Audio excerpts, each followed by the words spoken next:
Hi guys, and welcome back po. So, this is Starpage Philippines, and I feel obligated lang na gumawa ng video para po sa Mercury retrograde. In the last few days kasi na nagsimula yung retrograde, actually 2 araw pa lang, ang dami ko na nakikita ng mga sobrang negative effects ng energy because it is nangyayari siya within sa isa sa mga powerful signs which is Aries. And Aries, siya po yung nagsisimula ng ating masabi natin na zodiac new year. So, I just felt this obligation para mag-share about retrograde. So, pero ano muna, Baba? Ano nga muna? Kasi right now, nasa panahon tayo tinatawag na Mercury retrograde, unang-una for 2024 in the house of Aries. So, ano nga ba to? So, retrograde kasi, it's a form of the parang illusion siya na akala mo pag tinignan mo siya mula sa langit, bumabalik yung ikot ng planeta or gumaganon siya. So, instead na nakita mo gumaganon siya, bila siyang magsa-circle back. Hindi dahil talagang bumabalik siya. Pero kung titingnan po natin, meron siyang parang illusion lang kasi depende yun sa angulo. Kasi mas naunang umiikot eh. Mas mabilis ang ikot ng Mercury sa mundo. Kung tama ko, 88 days lang nakaikot na siya mula sa mundo, which is 365 days, di ba? And 1/4. So, pag tinignan natin siya, parang bumabalik. Now, it's a normal phenomenon. Pero kung titignan natin siya, hindi pa ako astrologer but this is ito yung pagkakaintindi ko na gusto ko i-share sa inyo. Pag bumabalik siya, may mga kakaibang mga nangyayaring energies around us. Na, alala lang po, ang energy, hindi siya pwedeng sirain. Hindi naman siya pwedeng gawin, ngunit pwede natin siyang i-transform. Diba? Example, yung ilaw ng araw, nagagawa natin tong electricity.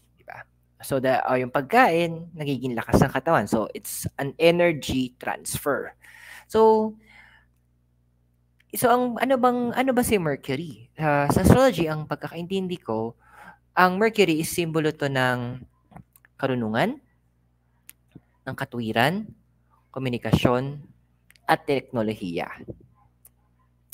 So, sa apat na yun, kung mapapansin natin, kapag nag-retrograde ang Mercury, minsan, yun yung general na nagkakaroon tayo ng mga, sabing ang term na ginamit ko is erratic o hindi maayos na energies pagdating sa ating emosyon, sa ating pag-iisip, sa mga desisyon natin.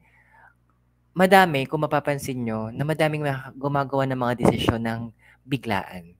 Nakakaramdam tayo ng mga namimiss natin si ganito, gusto nating gawin si ganyan, tinatamad tayo, nag-e-extreme. So, yun yung mga naapektuhan. Pansinin nyo din, kung iba-backtrack nyo, kung gagawa kayo ng research, yung mga panahon nagda-down ang mga social media apps, ang mga communication natin sa mobile, sa sabihin na, mga bangko, yung mga apps nila, nagyayari siya during the time ng retrograde. Mapapansin nyo yun, na ganun yung nangyayari. And right now, ang retrograde natin po is nagsimula na nung 1 hanggang matatapos po ito hanggang 25 ng Abril ng 2024. Pero kung napansin ng karamihan na parang 2 linggo pa lang, 10 to 14 days bago nagsimula ang retrograde, ramdam mo na merong kakaibang klaseng nangyayari sa paligid. Hindi ko alam kung matutuwa ako or matatakot. Hindi ko naman maramdaman ko na meron pa tinatawag na after effect na parang after 10 to 14 days mararanasan pa rin natin siya. So, during this time, since sabi nga, magulo ang energies, ano ba pwede natin gawin? So, in general, ano yung mga simple things na pwede natin gawin? Well, unang-una, kailangan may backup plan ka. Kasi, I forgot anong klaseng law yun. Na pag sinabing kung kapag mayroong bagay na pwedeng mangyari hindi maganda, mangyayari hindi siya maganda talaga. If something tends to go wrong, it will go wrong. So, backup plan. So, yun yung problema kasi ng iba sa atin na nakikita na natin yung pwedeng mangyari hindi maganda, nagdodwell tayo doon na tayo nagfo-focus. Time for you, kaya nga pinakita sa yon para gumawa ka ng paraan, hindi na nangyari yon, meron kang safety net, merong sasalo sa'yo. Ano pa ba? Maging flexible ka din. Kasi pwede tayong mag-expect, maraming possible delays ang mangyayari. Kasi nga, magkakaroon pwedeng breakdown sa communication, issue sa technology. So, it's time na magkaroon ka ding backup plan para doon. Ang gulo ni Mikay. Another thing, double check mo lahat, please. Kung hindi mapipigilan na hindi mo kailangan mo kausapin tong taong to o magkaroon ka ng deal, gawin mong doblehin mo. Kung kailangan mo iklaruhin, kailangan mo itanong, kailangan mo ng second opinion, huwag kang mag-atubili. Huwag tayo mag-assume. Of course, andun din na maganda rin yung, of course, be attentive.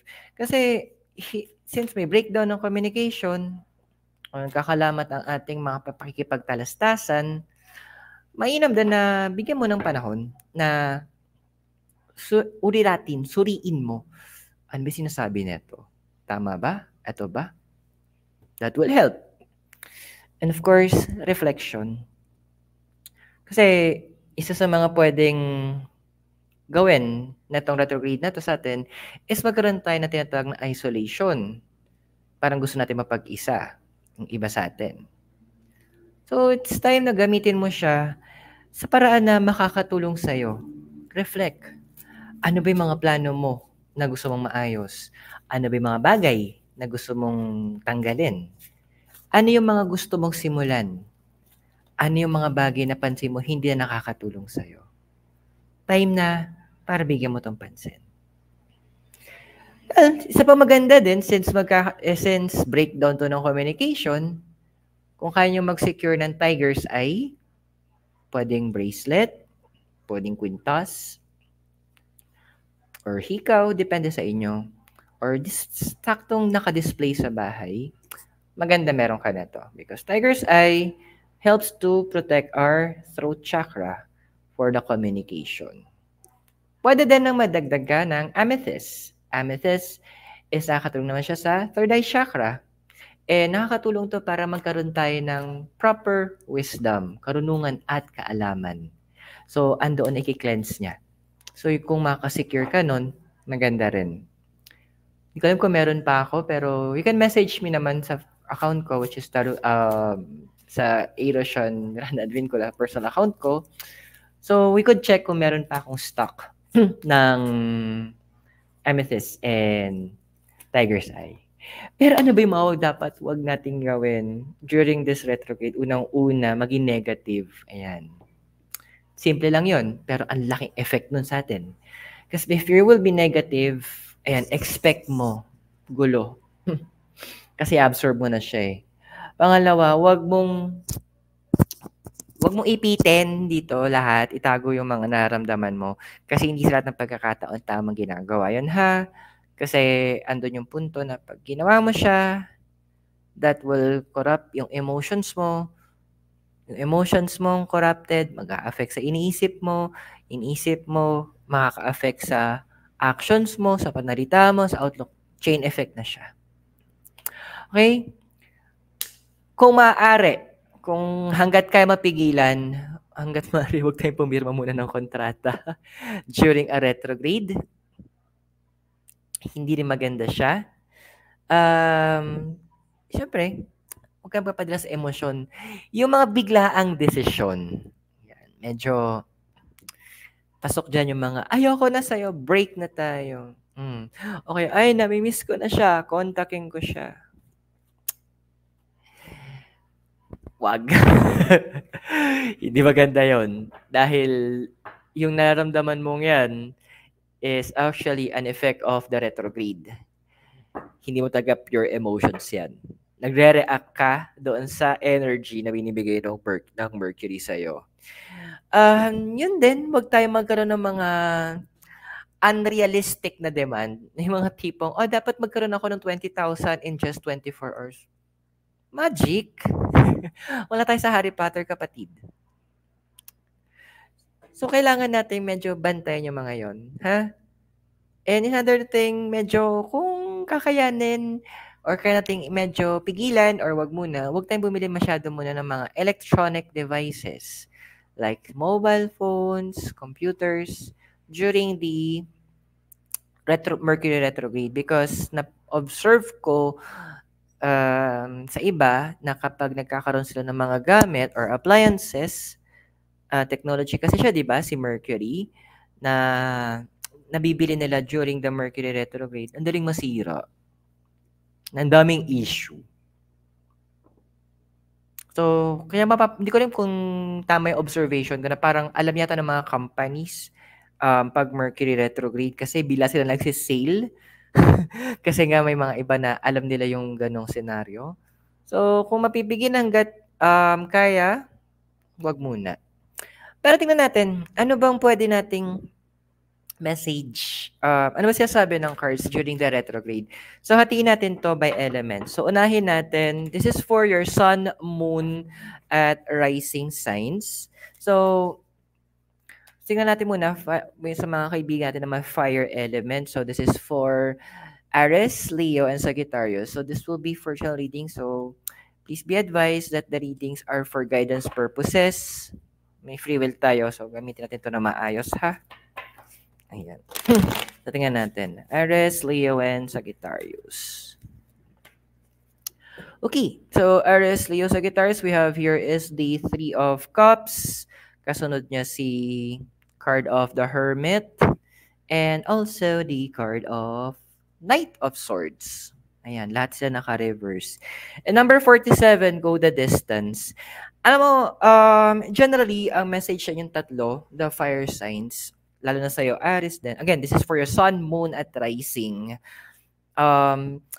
These cards are reminding you na kung po pwede, although generally sinabi natin, wag natin i-keep, pero this time, it's time for you to keep. Yung may kasabihan, di ba? Lumabas yan sa social media, think before you click. So, this is also a good time that you think bago ka mag-react. Mag-isip bago magsalita. Mag-isip bago gumawa ng action. Literal. Kung kailangan doble, triplehin mo ang iyong pag-iisip, gawin mo. Andun kasi na this is a time na hindi mo, hindi magiging sabihin na lang natin na, hindi pa buo yung nakikita mong senaryo. Kumbaga sa nagpapadoktor ka, hindi pa tapos lahat ng mga medical exams sa kailangan mo. So, andun yung punto na sinasabi, hintayin natin yung ibang resulta. Kasi although may pinipinpoint na ito yung pwedeng problema, pero pag dumating yung resulta, iba yung lalabas, maiiba yung direksyon. Huwag mo madaliin yung mga decision mo ngayon. It's actually good din, sinasabi ng the card of the Hermit sa'yo, sa inyo, Aries, Leo, Sagittarius, na medyo makinig tayo sa mga kwento ng iba because there will be some secrets na ma-reveal and medyo shocking lang. Siguro yung point na makakaramdam din kayo ng betrayal, pwedeng mangyari na hindi mo inakala na this person, ganito pala yung sinasabi sa'yo habang nakatalikod ka. Sa house cleansing to, kapatid. Okay, so next natin, si mga earth signs, which is Taurus, Virgo, and Capricorn. Ano nga bang message sa inyo, mga earth sign friends? By the way, pakishare na lang din to. Tong video natin. So, this is again for Taurus, Virgo, and Capricorn. This is for your sun, moon, and rising signs. So, let's check. Okay. So, yung cards mo is the Six of Cups. We have the Two of Cups. And also, we have here naman, again, the Knight of Swords. And Oracle card mo is number 32, Here and Now. So ano ba masasabi sa mga earth sign friends natin? Well, one thing nandun kasi na, well, emotionally makakaramdam kayo ng parang, alam niyo, yung mixed emotions ang pinakamagandang term na naisip ko, na restlessness, ando na gusto niyo tong gawin pero hindi niyo alam kung paano sisimulan, gusto niyo mapuntahan to pero hindi niyo alam, kalmahan niyo lang. Alam mo, with the Two of Cups, pinapaalala dito na it's also good na humingi ka ng advices from other people. Andoon na yung mga taong pinagkakatiwalaan mo, people na alam nila yung ginagawa nila, alam nila sinasabi nila, yung hindi may yung mga mema lang. Iwas tayo dun ha. Now with the here and now kasi, a lot of movements ang gagawin itong tatlong signs na to. Again, that's for Taurus, Virgo, and Capricorn. You have a lot of movements, physical movements to be exact. Pwedeng malapit lang or malalayo. As in talagang travel ang nakikita ko dito. And kakailanganin mo to kasi andoon na makakaramdam ka ngayong restlessness Kumaga, nakaupo ka dun sa travel, enjoyin mo yung pinaka-senaryo ng mga nakikita mo habang nasa labas ka. Kasi hindi ka pwedeng nasa loob ng bahay ngayon kasi ramdam mo na kailangan mong makahinga during the Mercury retrograde. And this will be a good time din para kumbaga, paano natin put in words? As you travel kasi, it will calm you down and kumbaga sa tubig na kalmado, mas makikita mo malinaw kung nasa ilalim. So, makikita mo yung mga bagay na kailangan mo unahin. Di ba? Parang sa isang batya, kapag ginugulo siya, ang labo, di ba? Pero, pagkalma na yon, kita mo yung ilalim, kita mo yung mga dumi, kita mo kung may kiti-kiti, kita mo kung may kupas na doon. So, calming yourself is, the travel will really help to calm yourself. And nandun din na advices is all around you. So, filter mo din ha. Hindi naman pag sinabi sa'yo, eto gawin mo, eto, yun yung gagawin mo. Tingnan mo din kung aakma to sa sitwasyon mo. Okay? Be wise pa rin naman. So, next natin is our air signs, which is Gemini, Libra, and Aquarius. Naku, Diyos ko, Mikay, huwag ka makulit. Baka mamaya mabangga mo yung camera. So, Gemini, Libra, and Aquarius for the Sun, Moon, and Rising. Ito nga natin. Ano bang ganap? Gusto kong kunin si Mikay. Kaso nga lang. Mikay, dyan ka lang. Nakikita kita. Tabihan mo muna yung si Andy. Diyan ka lang. Kitang-kita kita. Huwag kang makulit. Ay, kinakabahan ako sa kanya. Okay, so Gemini, Libra, and Aquarius for your may Sun, Moon, at Rising. We have here is the Two of Wands, Destiny, or sa iba, this is the Wheel of Fortune, and also the King of Pentacles. And yung Oracle card mo is number 41, Soulmate. Huwag mo napigilan if you need to say sorry sa inyo. Itong tatlong to. Kung naramdaman nyo, kailangan nyo humingi ng apology for a past act or past action sa ginawa nyo. May pwedeng may nasaktan kayo.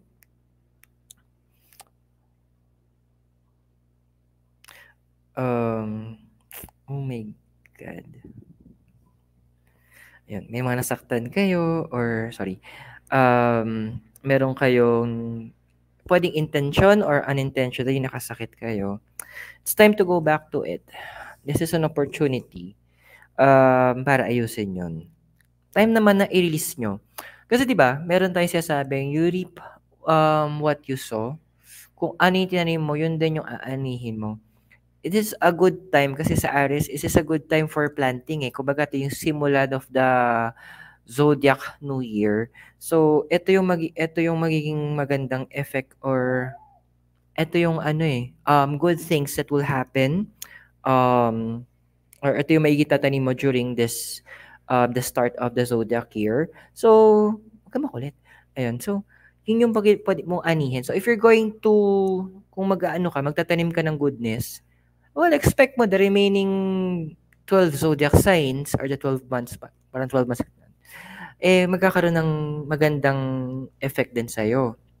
Now, andun kasi, di ba, sabi nga nila yung this is a year of karma. Well, pwede natin siya i-balance eh. Kasi a lot of you when it comes to finances, itong tatlong signs na to, medyo andun tayo na slight, huwag ka makulit, Mikay. Slight na nahihirapan tayo. So, this is a good time for you to also build those connections. Kumaga, sabi natin hindi naman lahat talaga kapag nag-sorry ka, marunong magpatawad. Pwedeng magpatawad sila pero i-build yung connection, hindi. Hindi namang sinabi kasi dito ng card na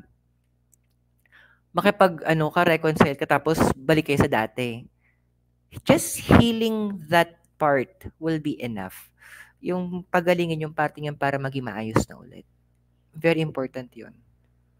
Kasi yung mga pains natin, Gemini, Libra, and Aquarius in the past, parang kadena yan nahihila na yung gano'ng kahaba na nakatali sa'yo, na yung gano'ng kahaba yung kadena, hanggang dun ka lang pwede. This will not just heal yung relationships mo or relationships nyo, pero magkakaroon siya ng after effect sa finances mo din. Okay? Natingnan natin, last but not the least, are water signs. So, Cancer, Scorpio, and Pisces. So, again, para sa Sun, Moon, at Rising signs nito. Alagyan natin. Shuffle, shuffle, shuffle. So, we have here the Strength, the Magician, and the Emperor. Hala, ba't ganun? Pa-share ng tong video. Live. Ay, nasani ako sa live. Pa-share ng video natin, guys, ha. So, others, malay mo, ma-bless pa natin sila with the readings. And buy the book. Okay. Ay. Okay, so for isolation tayo. Cancer, Scorpio, and Pisces. Kasi andun yung with the, yung maganda dito sa isolation na to, sa part na to, ang pinakaganda explanation na isip ko, yung tipo pag meron kang 1,000 bumbilya na magkakaiba yung lakas ng liwanag, hindi mo malalaman kung sino yung mahirap alamin kung sino yung pinakamaliwanag, sino yung hindi. Minsan kailangan mong paghiwalay-hiwalayin o patayin mo yung 999 na ibang bumbilya para makita mo gaano kakaliwanag. Shadow works tayo, mga kapatid. So, andun kasi na yung weakness this actually strength, sabi nila, ay, naka-reverse yung strength, so magiging weak ka. Actually, hindi ko siya nakikita na ganun Medyo siguro may pag-optimistic akong tao. Nakikita ko yon na, okay, weakness mo to, pero opportunity to para gawin mong strength. Hindi ka magaling kumanta, di aralin mo. Hindi ka marunong magluto, tulad ko. Matuto ka. Kasi mag-isa ka Kumbaga, dito din na mapapalawak mo yung capacity mo na survival mo, yung survival instincts natin. Yung madedevelop mo yung tinatawag na self-reliance na, ay, nagagawa ko mag-isa. So, andoon na nabibuild yung confidence mo. Which is, sabi ng card of magician kasi, maganda rin yun kasi, kumbaga, nabubuksan mo, nadadagdagan mo yung mga skills mo. Nadadagdagan mo yung alam mo, yung experience mo, knowledge mo, yung wisdom mo, nadadagdagan siya. And sa pagdagdag yun, para tong hagdan na umaangat ka na umaangat. And with the card of the Emperor, natuwa ako para sa inyo Cancer, Scorpio, and Pisces. Kasi andoon na you will learn how to be in control. With the number 11 by the book, alam mo yung tipong matututo ka magkaroon ng leeway na mas maiintindihan mo yung concept na breaking, yung mga tipong bending the rules. Kasi confrontations yung mga ibang mangyayari sa'yo ngayon May mga confrontations kang kailangang harapin during this retrograde season. Pwede nga nakikita ko dito, more on family and friends, mga tao from your past na pwedeng mag-reach out or kumbaga mag-cross yung landas nyo. Your actions, yung reaction mo sa part na yon. Hindi ka, yung reaction na kailangan ha, kasi sila naman yung una mag-reach out eh.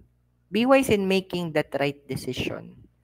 Kasi doon tayo papasok, sabi ng Emperor, choose your battles. Minsan kailangan, ito na yung time na minsan kailangan yung kayong tatlong sign, ilabas nyo ng konti yung sungay nyo na. Dahil hindi sa ating pagkakataon, kailangan natin maging mabait. Diba? Siguro pinaka-madadrive kong pinaka-good example, tinawag si Jesus no na Lion and the Lamb. Mabait pero fearsome. So I hope nakatulong sa inyo tong simple video na to with regards to the Mercury retrograde in Aries, the do's and don'ts, and mixing reading. So maraming salamat sa inyong lahat, guys. God bless. Namaste. Hare Krishna and blessed be. At naway magkita-kita tayo very soon. And all the way here from Pugis, La Trinidad in Benguet. Keep safe. And sabi ko nga sa isang post ko, welcome to Mercury retrograde in Aries. May the odds be ever in your favor. Take care. This is Airo signing off. For now, goodbye.